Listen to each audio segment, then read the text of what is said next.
కన్యా రాశి వారికి 2 గ్రహాలు యోగిస్తున్నాయండి. 6లో రాహువు, 5లో శుక్రుడు. ధనయోగం అనుకూలంగా ఉన్నది. మంచి ఆలోచన సరళితో విజయాలు సాధించండి. ఆర్థికంగా అభివృద్ధిని సాధించడానికి కాలం ఎంతగానో సహకరిస్తుంది. అందుకు అవసరమైన విజ్ఞానాన్ని పెంపొందించుకుంటూ వాస్తవ ప్రపంచంలో నిజమైన ఫలితాలను పొందాలి.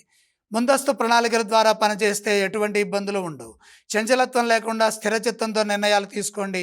సకాలంలో కర్తవ్యాలను పూర్తి చేయండి. కాలం మిశ్రమంగా ఉన్నప్పటికీ చిన్న చిన్న పొరపాట్లు జరగకుండా ఏకాగ్రతతో ముందుకు సాగండి. 1కి 2 సార్లు కుటుంబ సభ్యులతో చర్చలు చేయండి. దాపరికం లేకుండా మొహమాటం పక్కన పెట్టి పని చేయండి. ఒక మెట్టు దిగైనా సరే కార్యసిద్ధి కోసమే ప్రయత్నించండి. విజయావకాశాలు పెరుగుతాయి.